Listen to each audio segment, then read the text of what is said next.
नमस्कार दोस्तों, आप सभी का स्वागत है हमारे YouTube चैनल VCS एकेडमी पर। और आज की इस वीडियो में हम कक्षा 12 भौतिक विज्ञान फर्स्ट चैप्टर विद्युत आवेश एवं क्षेत्र से रिलेटेड एक महत्वपूर्ण टॉपिक लेकर आए हैं। आज की इस वीडियो में हम बात करेंगे गाउस के नियम के दूसरे अनुप्रयोग के बारे में। गाउस के नियम का पहला अनुप्रयोग हमने लास्ट वीडियो में देख लिया था। समावेशित गोलीय कोश या गोलीय खोल के कारण से विद्युत क्षेत्र। आज हम यहाँ पर दूसरा अनुप्रयोग देखेंगे। अनंत लंबाई के समावेशित तार के कारण से बिंदु पर विद्युत क्षेत्र की। और अगले वीडियो में हम गाउस के नियम का तीसरा अनुप्रयोग समावेशित चादर या परत के कारण से किसी बिंदु पर विद्युत क्षेत्र की तीव्रता देखने वाले हैं, समझने वाले हैं। विद्यार्थियों, मैंने लास्ट वीडियो में भी कहा था कि गाउस का नियम और उसके अनुप्रयोग बोर्ड एग्जाम की दृष्टि से काफी महत्वपूर्ण है, काफी इंपॉर्टेंट है। मैं बार बार जोर देकर इसीलिए कह रहा हूं कि मोस्टली चाहे आप किसी की स्टेट से रिलेटेड हो, किसी भी स्टेट बोर्ड एग्जाम से रिलेटेड हो, आपको गाउस का नियम और उसके अनुप्रयोग से रिलेटेड क्वेश्चन बोर्ड एग्जाम में अवश्य ही मिलने वाला है। काफी महत्वपूर्ण टॉपिक है, इसे आप ध्यानपूर्वक समझें ताकि आपको ज्यादा से ज्यादा फायदा मिल सके। विद्यार्थियों, यदि आप हमारे YouTube चैनल पर नए हैं तो चैनल सब्सक्राइब कर लीजिए, साथ में बेल आइकन भी दबा दीजिए ताकि आपको आगे की वीडियोस की नोटिफिकेशन मिलती रहे। अब मैं इस वीडियो को स्टार्ट करता हूं। सबसे पहले देखिए क्वेश्चन में क्या कहा गया है। अनंत लंबाई के यहाँ पर जो तार होगा कि अनंत लंबाई के समावेशित तार, समावेशित तार के स्थान पर देखिए आपको क्या मिल सकता है, समावेशित रेखीय आवेश मिल सकता है। टॉपिक को और किस तरीके से पूछा जा सकता है, यहाँ पर समावेशित तार के स्थान पर समावेशित रेखीय आवेश भी आपको मिल सकता है। समावेशित रेखीय आवेश, रेखीय आवेश। अब देखो इसकी लंबाई होगी अनंत, अनंत लंबाई का तार है। यहां पर आपको सीधा तार भी मिल सकता है। क्या और मिल सकता है? देखिए इसी के तरीके हैं। क्या क्या तरीके हैं? अनंत लंबाई के सीधे रेखीय आवेश के कारण से या अनंत लंबाई के आवेशित सीधे तार के कारण से में जो लैंग्वेज है वो आपको समझनी है कि आपको ये जो क्वेश्चन है वो किस तरीके से पूछा जा सकता है। तो देखो क्वेश्चन कैसे पूछा जाता है, मैं आपको पूरा जो ये 3 या 4 अंक का क्वेश्चन पूछा जाता है कि गाउस का नियम लिखिए। या इसको ऐसे पूछा जा सकता है कि गाउस के नियम का प्रयोग करते हुए एक समावेशित रेखीय आवेश के कारण से विद्युत क्षेत्र की तीव्रता का व्यंजक निकालिए, साथ में विद्युत क्षेत्र को उसी के साथ में आलेखित कीजिए। ये सब कुछ ही हम यहाँ पर आज की इस वीडियो में आपको बताने जा रहे हैं और ऐसा ही क्वेश्चन बोर्ड एग्जाम में पूछा जाता है। तो यहाँ पर है अनंत लंबाई का समावेशित तार, उसकी वजह से हम विद्युत ज्ञात करने जा रहे हैं। विद्यार्थियों, विद्युत क्षेत्र की तीव्रता ज्ञात करने से पहले हम यहाँ पर विद्युत क्षेत्र की दिशा ज्ञात करेंगे कि रेखीय आवेश के कारण से विद्युत क्षेत्र की डायरेक्शन यहाँ पर हम सबसे पहले देखने वाले हैं।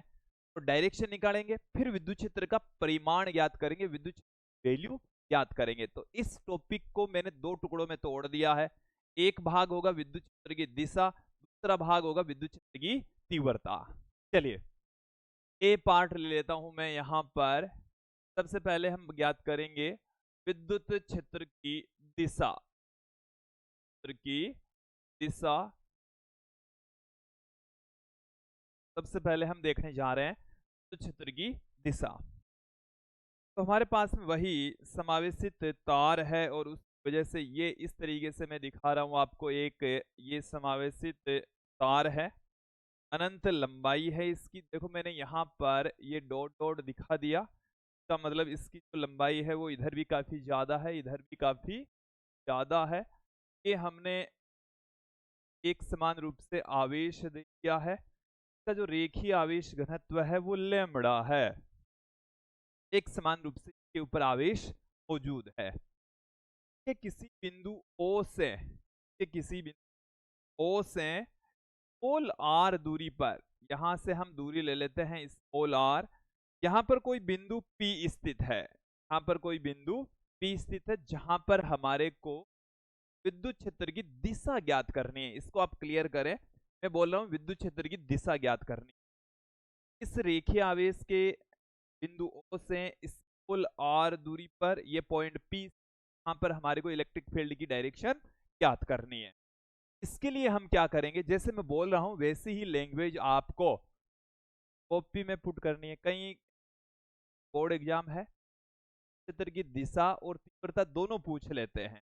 ये जो लैंग्वेज है वो भी आपको यहाँ पर थोड़ा थोड़ा करके लिखना है। लैंग्वेज लिखने के लिए आप हमारे हैंड रिटन नोट्स में ले सकते हैं। विद्यार्थियों, हिंदी मीडियम इंग्लिश मीडियम दोनों में अवेलेबल है, फिजिक्स और केमिस्ट्री दोनों के अवेलेबल है।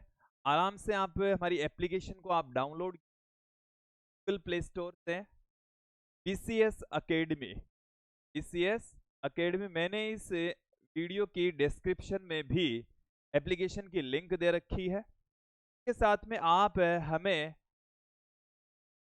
व्हाट्सएप पर भी मैसेज कर सकते हैं, ये हमारे व्हाट्सएप नंबर हैं, पर आप मैसेज करके भी हैंड रिटन नोट्स के बारे में जानकारी प्राप्त कर सकते हैं। ये हैंड रिटन नोट्स से क्या होगा, हम बिल्कुल लाइन टू लाइन अपने नोट्स के अकॉर्डिंग चलते हैं। यदि आपको ये टॉपिक और बेहतर तरीके से समझना है, नोट्स को रिटर्न करने में दिक्कत हो रही है, तो आप हमारे हैंड रिटन नोट्स यूज में ले सकते हैं। बहुत ही शानदार क्वालिटी के हैं, एक भी टॉपिक छोड़ा नहीं गया है। अच्छे तरीके से आप इनको समझ सकते हैं, इस टॉपिक को भी समझ सकते हैं और उन्हें बेटर तरीके से आप इन्हें बेटर तरीके से समझ के आप हैंड रिटन नोट्स को यूज में ले सकते हैं। Chemistry, physics, Hindi medium, English medium, 11th 12th NEET, lab assistant, इन सब के आपको हैंड रिटन नोट्स मिल जाएंगे, वीडियोज भी मिल जाएंगे। चलिए आगे बढ़ते हैं। अब मैं यहां पर बात करूंगा, तो हम यहां पर अल्पांश लेंगे। एक अल्पांश m जो कि इस तार के जस्ट ऊपर है, एक अल्पांश यहां पर जो कि इस तार के यहां पर नीचे है। देखो इसको समझो, यहां पर हमने एक लंबाई का छोटा सा टुकड़ा ले लिया है, उसको नाम दे देता हूं m, और यहां पर लंबाई का एक छोटा सा टुकड़ा ले लिया है जिसको नाम दे दिया हमने n। इस लंबाई को हम लिख रहे हैं dl से, ये लंबाई भी dl ही है।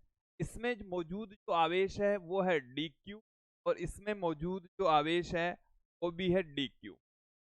यहां से यहां तक की जो डिस्टेंस है, यहां से यहां तक की जो डिस्टेंस है इसको मैं ले लेता हूं a, यहां से यहां तक की जो डिस्टेंस है ये भी है a। o से a दूरी ऊपर और o से ही a दूरी नीचे, तो अल्पांश हैं dl लंबाई के, दोनों में समान आवेश हैं dq, और o से स्मॉल r दूरी पर एक पॉइंट p है जहां पर हमारे को विद्युत डायरेक्शन ज्ञात करनी है। विद्युत क्षेत्र की डायरेक्शन ज्ञात करने के लिए देखिए, इस आवेश के कारण से यहाँ पर आवेश मौजूद है dq, इस आवेश के कारण से विद्युत क्षेत्र की तो डायरेक्शन इधर होगी, और उसको मैं लिख देता हूँ de1 से, और इस अल्पांश आवेश के कारण से विद्युत क्षेत्र की तो डायरेक्शन इधर होगी, तो मैं लिख देता हूँ de। m वाले अल्पांश के कारण से विद्युत क्षेत्र de1, n वाले अल्पांश के कारण से विद्युत क्षेत्र de2। ठीक है, एक बार इनका मान निकालेंगे, मान निकालने के पश्चात इनको हम घटकों में करके परिणामी विद्युत डायरेक्शन यहाँ पर ज्ञात कर लेंगे। चलिए, अल्पांश m के कारण, अल्पांश m के कारण विद्युत क्षेत्र,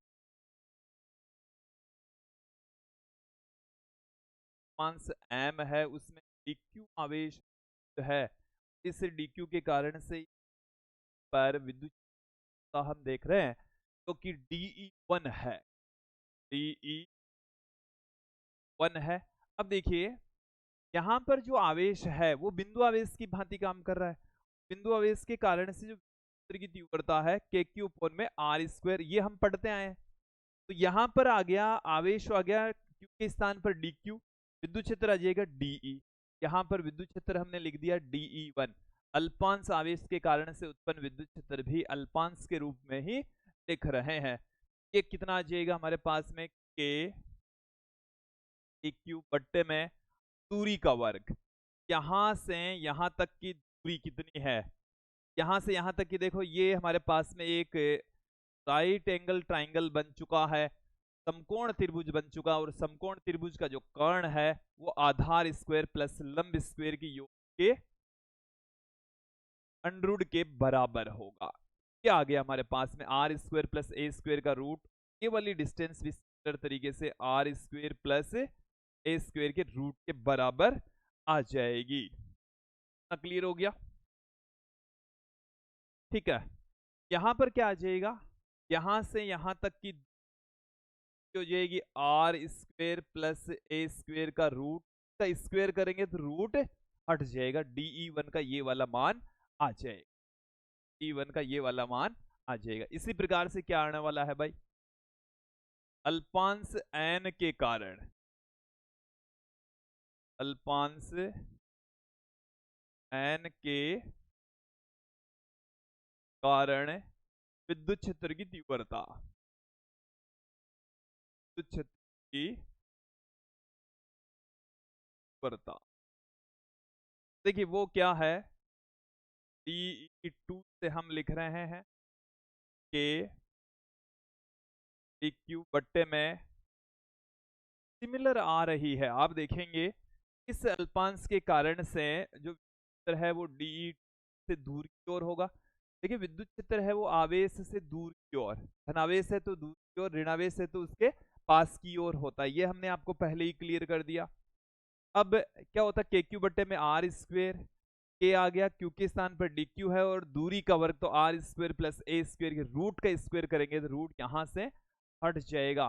क्या आ गई हमारे पास में समीकरण 1, ये आ गई हमारे पास में समीकरण 2। समीकरण 1 और 2 को अच्छे से आप देख लीजिए। समीकरण 1 व 2 से आप देखेंगे दोनों का जो परिमाण है वो समान है, का जो परिमाण है वो क्या है, समान है। DE1 और DE2 दोनों का मान क्या है, सेम है, परिमाण समान है। अब परिमाण समान है तो, परिमाण समान है तो फिर हम इनको घटकों में विभाजित करेंगे। समीकरण 1 और 2 स्पष्ट है कि DE1 और DE2 दोनों का परिमाण समान है, लेकिन इनकी दिशाएं भिन्न भिन्न होने के कारण से इनका हम घटकों में वियोजन कर देते हैं। घटकों में वियोजन करेंगे तो हमें देखिए क्या मिलेगा, घटकों में वियोजन करने हेतु हम अपना जो डायग्राम है इसको थोड़ा सा सुधार लेते हैं। इस तरीके से इन रेखाओं के अकॉर्डिंग हम तो घटकों में वियोजित करने वाले हैं। इस एंगल को मैं ले लेता हूं यहाँ पर थीटा, ये वाला एंगल भी कितना हो जाएगा, थीटा। इसके जस्ट सामने वाला ये वाला एंगल भी कितना होगा, थीटा, और ये वाला एंगल भी कितना होगा, थीटा। अब इस DE1 को हम घटकों में करेंगे तो इस घटकों में वियोजित करेंगे तो इसका घटक इस डायरेक्शन में होगा, थीटा वाली डायरेक्शन में इसका घटक हो जाएगा DE1 cos theta, DE1 cos theta. इसी तरीके से इसका इस डायरेक्शन में घटक क्या हो जाएगा, DE1 sin थीटा। इधर थीटा होता है उधर cos लगा देते हैं, जिधर ठीक लंबवत में साइन लगा देते हैं। इसका भी इस डायरेक्शन में घटक होगा, क्या हो जाएगा, DE2 cos थीटा। जिधर थीटा है, इधर थीटा है तो इस डायरेक्शन में लगा दिया, ये तो इस डायरेक्शन में क्या होगा, DE sin थीटा, ये हो जाए। ठीक है, अब आप यहां पर देखें, इनको समझें कि ये वाला हमारे पास में है DE1 sin थीटा नीचे की ओर, DE1 sin थीटा ये है नीचे, ठीक है, और DE2 sin थीटा है ऊपर। दोनों का परिमाण समान है, डायरेक्शन एक दूसरे के अपोजिट है, इस कारण से दोनों एक दूसरे को क्या कर देंगे, निरस्त कर देंगे। भाई इसको आप इस तरीके से भी काट कर भी है कि DE और DE1 का मान समान है, तो इसके साथ में भी साइन थीटा लगा है, इसके साथ में भी साइन थीटा लगा है, तो दोनों का मान समान है भाई। ये DE1 और DE2 दोनों बराबर है, DE1 sine theta DE2 sine theta same है, बराबर है। इसकी डायरेक्शन नीचे। अब देखो ये वाला DE1 है वो अब DE1 नहीं रहा, अब इसके दो टुकड़े हो गए, एक तो DE1 साइन थीटा और एक DE1 कॉस थीटा। इसका मान और इसका मान अपोजिट, मान समान है, डायरेक्शन अपोजिट है, इस कारण से दोनों एक दूसरे को क्या कर देते हैं, कर देते हैं। ठीक है, जबकि ये वाले जो घटक हैं DE1 cos थीटा और DE cos थीटा, दोनों एक ही दिशा में, दोनों का परिमाण समान है, दोनों आपस में जुड़ जाते हैं, आपस में क्या हो जाएंगे, जुड़ जाएंगे।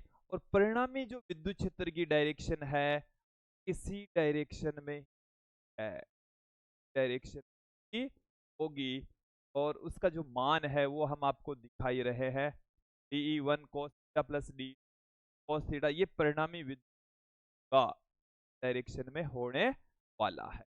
ये आपको समझ में आ जाना,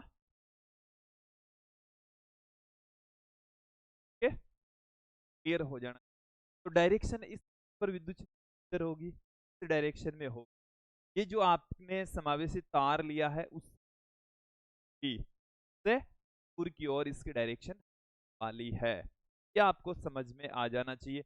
हमने विद्युत क्षेत्र की दिशा आपको क्लियर करवा दी है, क्षेत्र की डायरेक्शन किधर होती है, जो समावेशी चादर है या समावेशी तार होता है उससे दूर की ओर होती है।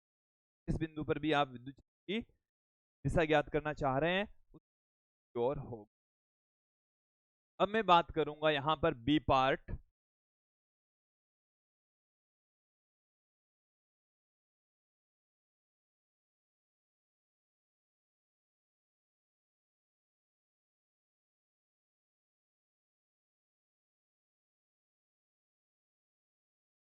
की तीव्रता अपन को ज्ञात करनी है, कैसे ज्ञात करेंगे, एक बार वही डायग्राम ले लेते हैं कि हमारे पास में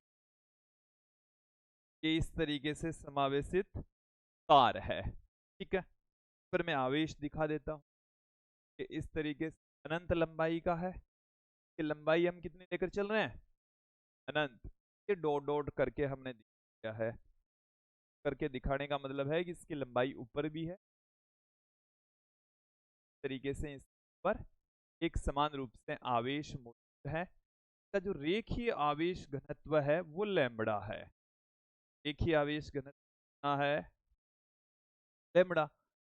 अब इस तार के किसी ओर से, तार के किसी ओर से इस कुल आर दूरी पर हम लेकर चलेंगे एक बिंदु पी, जहां पर हमारे को ज्ञात करनी है। ये हमारे पास में है बिंदु पी, ये वाला जो आप देख रहे हैं ये बिंदु पी है, जहां पर हमारे को विद्युत का ज्ञात करनी है, उसका परिमाण हमें ज्ञात करना है, वैल्यू निकालनी है। पहले पार्ट में हमने, ए पार्ट में हमने दिशा निकाली, अब यहाँ पर इसकी वजह से हम क्या निकालने जा रहे हैं, विद्युत क्षेत्र का परिमाण, विद्युत का मान हम ज्ञात करने जा रहे हैं। देखिए हम पढ़ रहे हैं गाउस के नियम के अनुसार, गाउस के नियम का यहाँ पर हमारे को प्रयोग करना होगा। देखो कुछ राशियां में, कुछ जो यहाँ पर काम में आने वाली है मैं आपके सामने रखता जा रहा हूं। एक तो रेखीय आवेश, रेखीय आवेश, रेखीय आवेश घनत्व हम लेकर चल रहे हैं यहाँ पर लैम्बडा, कितना लेकर चल रहे हैं, लैम्बडा। ये यहाँ पर गाउस के नियम को अप्लाई करना है, अप्लाई करने हेतु हमें एक ऐसे गाउसीय पृष्ठ का चयन करना होगा जिसका हम आसानी से क्षेत्रफल निकाल सकें, जो बिंदु पी से होकर गुजरे, पी से होकर गुजरने वाले हमें एक गाउसीय पृष्ठ की परिकल्पना करनी होगी। तो हम मैं यहाँ पर एक ऐसे गाउसीय पृष्ठ का चयन करने जा रहा हूँ जो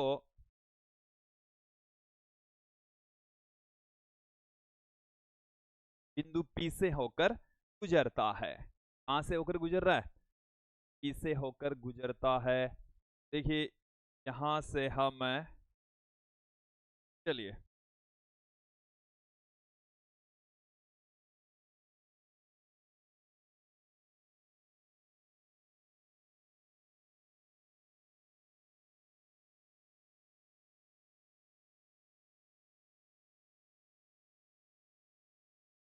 ये आपको समझ में आ जाना चाहिए। ये हमने ले लिया है बेलनाकार गाउसीय पृष्ठ। ये क्या लिया है हमने?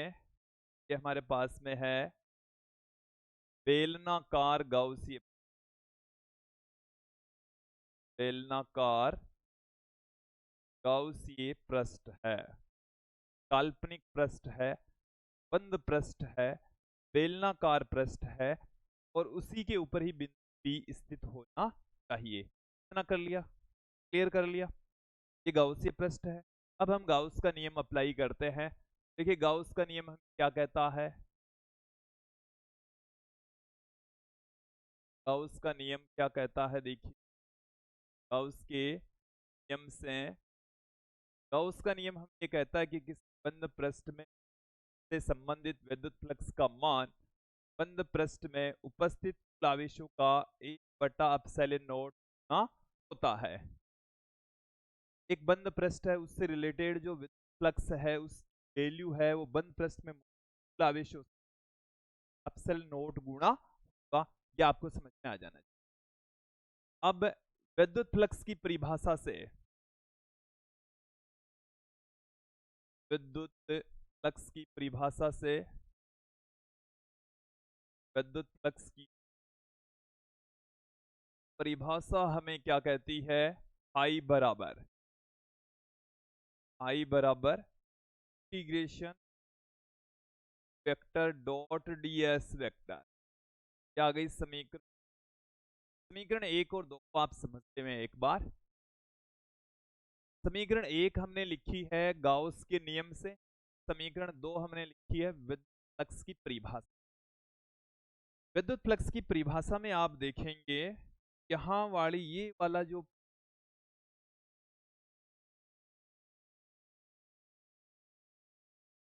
है फाई बराबर का निशान बंद आकलन।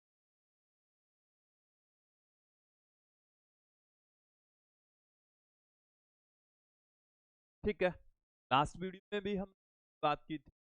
ये है बंद पृष्ठ समाकलन। तो आप सिंबल आप देख रहे हैं, ये इंटीग्रेशन का ही सिंबल है, इसके अंदर बीच तरीके से लगा दिया। यदि यहाँ पर इस तरीके से कोई राशि है, ये होता है यहाँ पर ds है, इसका मतलब है पृष्ठ समाकलन है। क्या है? पृष्ठ समाकलन है, क्षेत्रफल के छोटे को आपस में जोड़ा जा रहा है। ठीक है, यहाँ पर ये वाला सिंबल आप देखेंगे तो ये बंद समाकलन को बताता है। किस बताता है? ये हो जाएगा बंद पृष्ठ समाकलन, बंद पृष्ठ समाकलन हो। फिर देखें यहाँ पर आपको आगे चलकर ऐसा भी मिलने वाला है, ए वेक्टर डॉट dl वेक्टर। इसका मतलब है ये रेखीय समाकलन है, रेखा समाकलन। ये dl यहाँ पर आ गया, इसका मतलब क्या है? ये रेखा समाकलन। dv आ जाता है तो वो आयतन समाकलन हो जाता है। यहाँ पर ऐसा चिन्ह आपको मिलता है तो ये बंद रेखा समाकलन है। आगे चलकर 5th और 6th चैप्टर में ये सब कुछ आने वाले हैं, वहां पर हम इनको अप्लाई करने वाले हैं। 4th चैप्टर में भी एम्पियर के नियम में ये आ जाए। इसका मतलब है पृष्ठ समाकलन और ये है इसके साथ में लगा है तो ये बंद पृष्ठ समाकलन हो जाएगा। इतना आपको समझ में आ जाना चाहिए। फिर आप देखें समीकरण 1 और 2 की जो लेफ्ट हैंड साइड है वो सेम है, दोनों को बराबर पुट कर देते हैं। इसकी क्या है? फाई, की क्या है? फाई। जो राइट हैंड साइड है उनको हम बराबर पुट कर देंगे। समीकरण 1 व 2, समीकरण 1 व से हम क्या पुट कर देंगे? वेक्टर डॉट ds वेक्टर बराबर समेशन अपॉन में एप्सिलॉन नॉट। ठीक है, ये हमारे पास में आ। देखो यहां पर अब हम ज्ञात बंद पृष्ठ को, बंद पृष्ठ समाकलन है तो हम 3 टुकड़ों देंगे। कौन कौन से टुकड़े हैं? टुकड़ों को, ये जो हमारे पास में बेलन है, इस बेलन के पृष्ठीय क्षेत्रफल को हम 3 भागों में यहाँ पर डिवाइड करने जा रहे हैं। पहला जो भाग है इस कह रहा हूं S1 परिवृत्ताकार पृष्ठ। S1 क्या चीज है? वृत्ताकार पृष्ठ है, कि वृत्ताकार पृष्ठ है, ठीक है, वृत्ताकार पृष्ठ। फिर ये वाला है S2, ये है निचला वृत्ताकार पृष्ठ,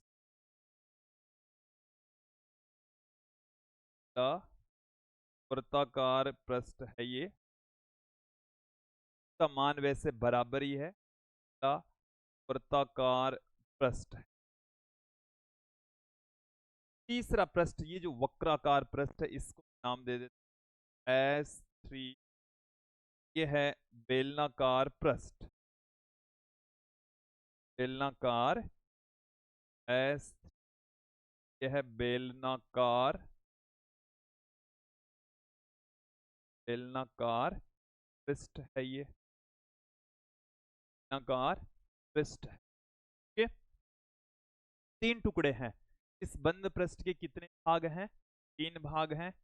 S1, S1, यहां पर देखो इस बंद पृष्ठ को मैं 3 टुकड़ों में देता हूं, E vector dot ds vector plus S vector dot ds vector plus S3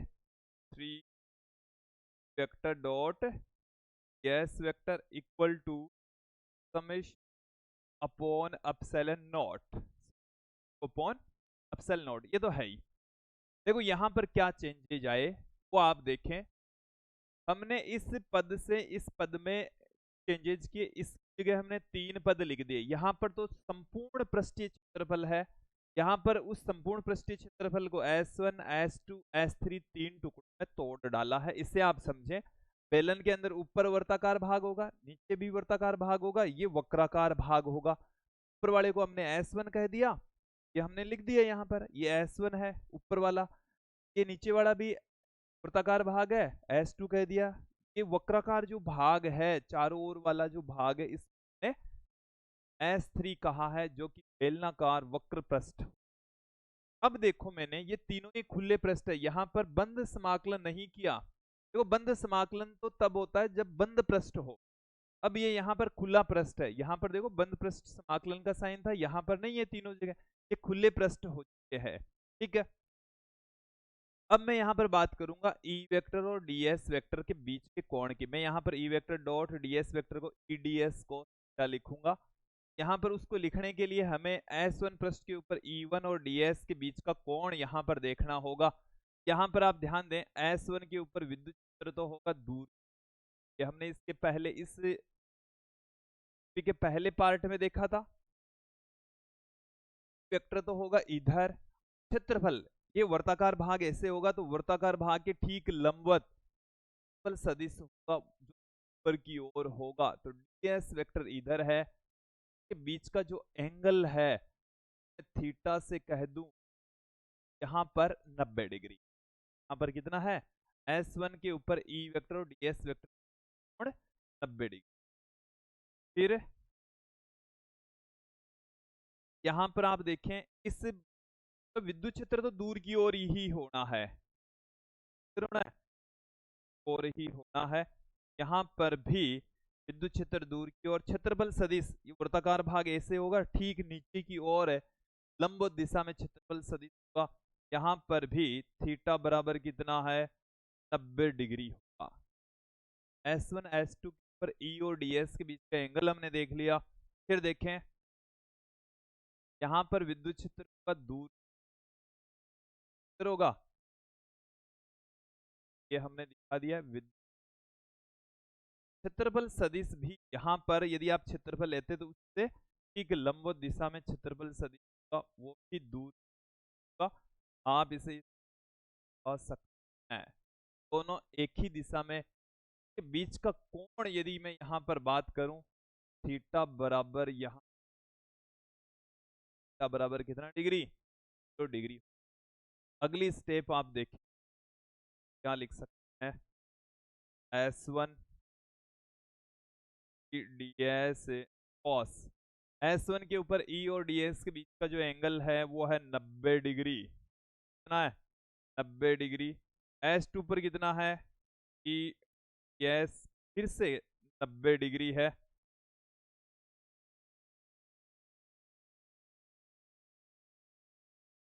E D S cos 90, ई और डी एस के बीच का कितना कोण है, 90 डिग्री है, तो ई डी एस कॉस 90,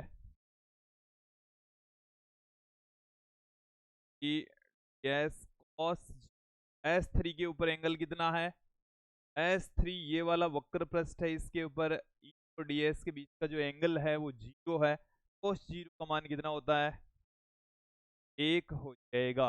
अब देखो एक और चीज, समेशन क्यू, समेशन क्यू है इस बंद पृष्ठ के अंदर मौजूद आवेश। देखिए इस बेलनाकार पृष्ठ है, इसकी लंबाई हम ले लेते हैं L है, लंबाई कितनी L, रेडियस है स्मॉल r, यहां से लेकर यहां तक, यहां से लेकर यहां तक L लंबाई के अंदर जितना भी आवेश होगा वही इस बेलन के अंदर आवेश, अगली स्टेप में हम पुट करेंगे आवेश की समेशन एप्सिलॉन नॉट। एक बार इनका निपटारा कर देते हैं। cos 90 का मान कितना होता है, cos 90 की वैल्यू कितनी होती है, इस कारण से ये 0 हो जाएगा, cos 90 की वैल्यू, cos 0 का मान होता है 1। देखो यहां से क्या आ जाएगा, पूरा का पूरा पद ही 0 आ जाएगा, ये पूरा का पूरा पद ही कितना हो गया, 0 हो गया, दोनों टर्म्स वही है। यहाँ पर cos 0 का मान 1 हो गया है, ई के वक्र पृष्ठ के ऊपर एक समान रहता है, ये बेलनाकार पृष्ठ है, इस आवेशी तार से एक समान दूरी पर मौजूद है, इस कारण से हम इस ई को इस इंटीग्रेशन से बाहर ले लेंगे। इंटीग्रेशन से बाहर क्यों ले रहे हैं, पूरे S3 पृष्ठ के ऊपर ये एक समान रहता है, ई डी एस क्या आ चुका हमारे पास में, बराबर समेशन अपॉन में एप्सिलॉन नॉट। अब देखो एक तो मुझे चाहिए, देखो ds का मतलब है अल्पांश क्षेत्रफल, इंटीग्रेशन करने का मतलब है अल्पांश क्षेत्रफलों का योग, और S3 पर जितने भी अल्पांश क्षेत्रफल है उनका योग, वक्र पृष्ठ है उनके क्षेत्रफलों में उनको डिवाइड कर दीजिए, उन सब का जो योग है वही है S3 ds का इंटीग्रेशन करने के पश्चात मिलने वाला। एक हमें चाहिए समेशन क्यू, मतलब गाउसीय पृष्ठ में मौजूद आवेश, गाउसीय पृष्ठ में मौजूद कुल आवेश इस लंबाई के अंदर, L लंबाई के अंदर जितना भी आवेश होगा वही गाउसीय पृष्ठ में मौजूद आवेश होगा। चलिए तो भी समझ लेते हैं, दोनों चीजें देख लेते हैं। सबसे पहले तो बात करता हूं एस का मान कितना, मान कितना है, इसका मतलब है जो S3 वक्र पृष्ठ है उसका क्षेत्रफल, S3 वक्र पृष्ठ का क्षेत्रफल कितना क्षेत्रफल है तो हमें देखना है। बेलन का वक्राकार भाग का क्षेत्रफल हो गया है, बेलन के वक्राकार भाग का, ये जो चारों ओर का जो वक्र पृष्ठ है उसका क्षेत्रफल, बेलन के वक्र पृष्ठ का क्षेत्रफल होता है 2 पाई आर एच। आपने छोटी क्लासों में 2 पाई आर एच पढ़ा होगा, पाई आर उसकी रेडियस होती है, एच उसकी लंबाई होती है, एच उसकी क्या होती है, लंबाई। तो यहाँ पर इसकी जो लंबाई है वो एच के स्थान पर एल है, एच के स्थान पर कितनी है, एल है, तो हमारे को क्या मिल जाएगा, क्या आ जाएगा अपने पास में, पाई आर एल, पाई आर एल, ठीक है। अब हमें एक और चाहिए, एक और राशि की समेशन, समेशन क्यू है गाउसी पृष्ठ में कुल आवेश, गाउसी पृष्ठ में कुल आवेश, गाउसी आवेश, गाउसी पृष्ठ में मौजूद आवेश कितना होगा। देखो हम पहले ही पढ़ चुके हैं, रेखीय आवेश घनत्व, रेखीय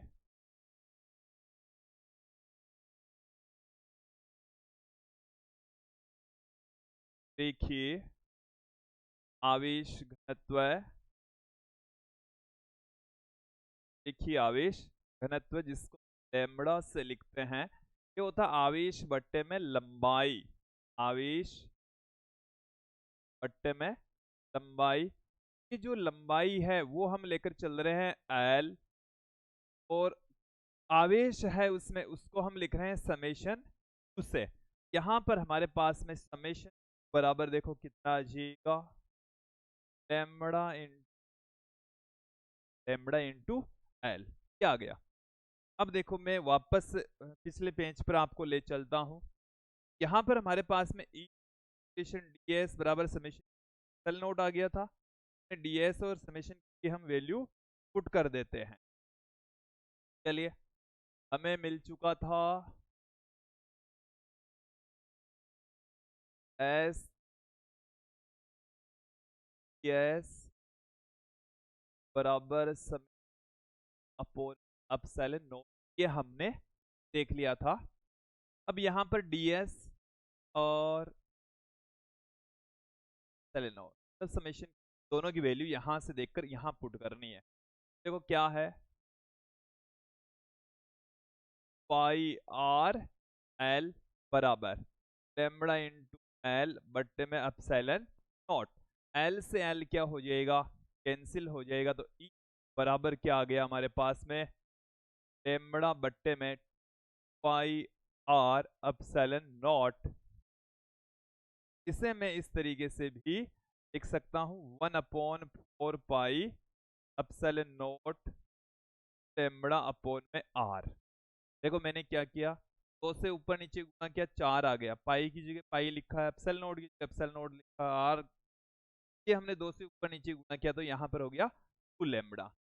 ये हमारे पास में इसका फाइनल सूत्र आ चुका है, आपको इसे ध्यान में भी रखना है। इसे हम इस तरीके से सकते हैं, बराबर के लैम्बडा बट्टे में आर, इस तरीके से हम लिख सकते हैं।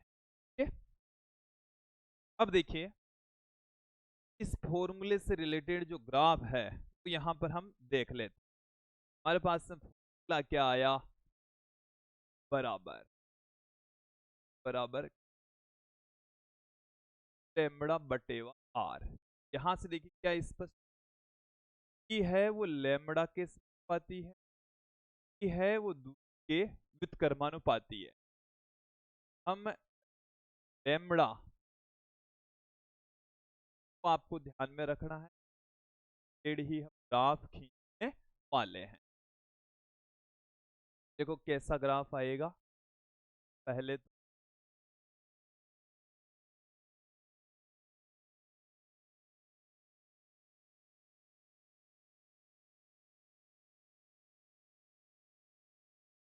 चलिए एक तरफ हम ले लेते हैं यहाँ पर प्रता ई, तरफ हम ले लेते हैं आर।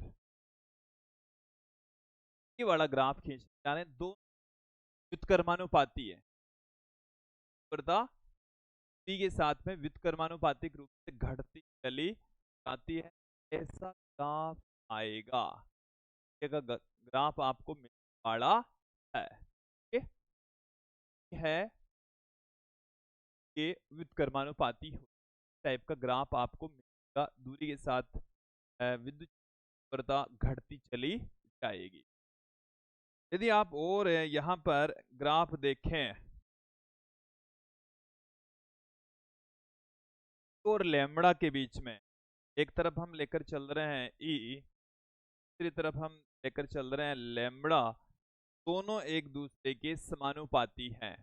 क्या है, एक दूसरे के समानुपाती हैं, तो देखिए हमें किस टाइप का ग्राफ मिलेगा, ऐसा यहां से बड़ा ग्राफ हमें मिलने वाला है। कि है लैम्बडा के डायरेक्टली है, तो इस टाइप का ग्राफ हमें प्राप्त हो जाएगा, इस टाइप का ग्राफ हमें। आगे बढ़ते हैं। ये तो आज का हमारा टॉपिक वैसे हो चुका है कि हमने एक समावेशित रेखीय आवेश या समावेशित तार के कारण से विद्युत क्षेत्र की दिशा और व्यंजक दोनों, उसका मान और दिशा दोनों देख ली है। अब उस पर आधारित एक न्यूमेरिकल क्वेश्चन यहाँ पर हम देख लेते हैं। कोई अनंत रेखिक आवेश 2 सेंटीमीटर पर 9.4 टन प्रति कूलम विद्युत क्षेत्र उत्पन्न करता है, रेखिक आवेश घनत्व ज्ञात। देखिए इस क्वेश्चन को आप अच्छे से समझें, कि अनंत रेखीय आवेश है और अनंत रेखीय आवेश से 2 सेंटीमीटर पर हमें विद्युत क्षेत्र की वैल्यू दे रखी है 9×4। हमें यहाँ पर रेखीय आवेश घनत्व पूछा है, मतलब लैम्बडा पूछा। देखिए यहाँ से जो आर की वैल्यू है वो हमें क्वेश्चन के अंदर दे रखी है 2 सेंटीमीटर, 10⁻⁻, पुट कर सकता हूँ। विद्युत क्षेत्र की जो तीव्रता है वो हमें दे रखी है 9×10⁴ न्यूटन प्रति कूलम्ब। रेखीय आवेश घनत्व हमें पर पूछा गया। ठीक है, हम अभी अभी हमने फॉर्मूला देख लिया है। तीव्रता E बराबर बराबर के लैम्बडा बट्टेवा आर। यहां से लैम्बडा बराबर क्या पुट कर देंगे, आर बट्टे में के। चलिए वैल्यू रख दीजिए, लैम्बडा बराबर हमें क्या मिल जाएगा, ई का जो मान है हमें क्वेश्चन के अंदर दे रखा है 9×10⁴। आर की जो वैल्यू है वो 2 सेंटीमीटर 10⁻⁻, बट्टे में 10⁻। के का मान होता है 9×10⁻। तो चलिए देखेंगे आप यहां से, देखिए 2 से 2 कैंसिल हो जाएगा, 9 से 9 कैंसिल हो जाएगा, 10⁻⁴, ये माइनस में ये बट्टे से ऊपर जाएगी तो -9, -11 हो गई, +4 है, लैम्बडा बराबर आ जाएगा 10⁻⁻7। मात्रक आ जाएगा इसका कूलम्ब पर मीटर, कूलम्ब प्रति मीटर। ये एक छोटा सा न्यूमेरिकल जो एनसीईआरटी की पाठ्य पुस्तक से लिया है, ये आपको आ गया होगा। तो ये था आज का हमारा वीडियो।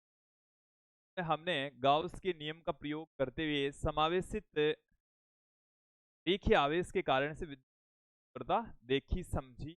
उम्मीद है आप लोगों को अच्छे से आया होगा। नेक्स्ट वीडियो में हम फिर मिलेंगे जिसमें हम गाउस के नियम का अंतिम अनुप्रयोग समावेशित चादर के कारण से या समावेशित परत के कारण से विद्युत तीव्रता देखने वाले हैं। आज के लिए इतना ही। बात दोस्तों।